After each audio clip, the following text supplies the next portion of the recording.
So ayun mga pare ko, what's up? Isa ka rin ba sa gumagamit ng OM na tire hugger? So baka nangyari na sa'yo to at paulit-ulit ka nagpapalit ng coolant tank.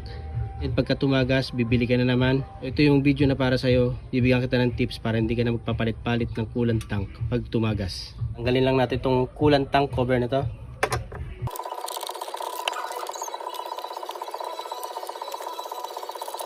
Ito yung coolant tank.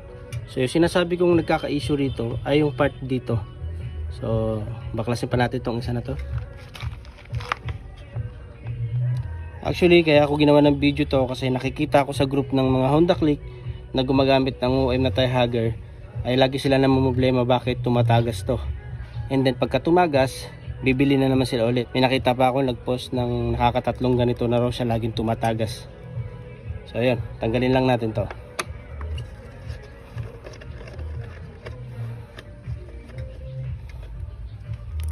So tignan nyo yung coolant tank reserve ko.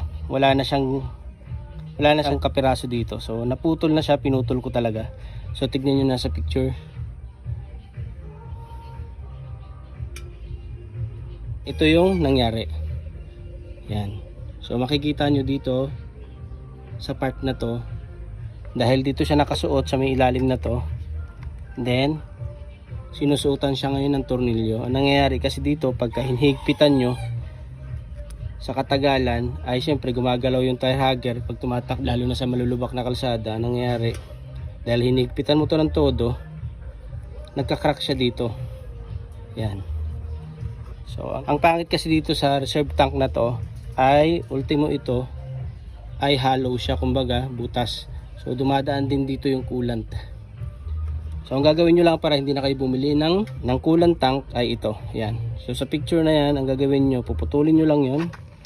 And then ito na siya. Yan. Pagka pinutol mo dito yan mga pare ko, so wag nyo siyang isasagad. Kailangan may kapiraso pa rin siya kasi naka-slot siya dito sa may butas na to.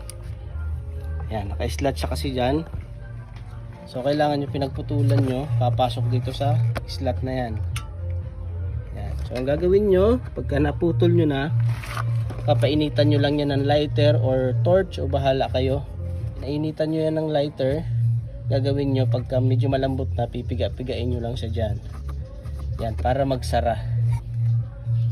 Yan gagawin nyo, pagka napainitan nyo at na-sure nyo na nasarado nyo na, lagyan nyo ngayon ng tubig, itry nyo.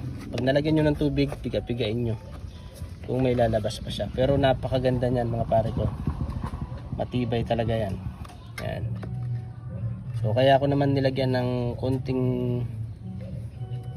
piraso yan dito na tira para yung slot dito. Yan, pumasok siya dyan. Yan. So hindi siya gumagalaw-galaw pag nilagay natin yan yung tornilyo. So ayun, yun lang gagawin nyo dyan. Papainitan nyo lang yan ng lighter o kaya torch, pero putulin nyo muna. Yan yung pinutol ko dito. Yan. Pagkaputol nyo, ay initan nyo ng lighter o kaya torch, piga-pigain hanggat sa magsara. So ganun lang mga pare ko. Legit yan. Baka ilang balik-balik na ng dinggalan yan to Bulacan. Yan. So yan lang mga pare ko. Yan lang yung tips natin para di na kayo bili ng coolant tank. Right.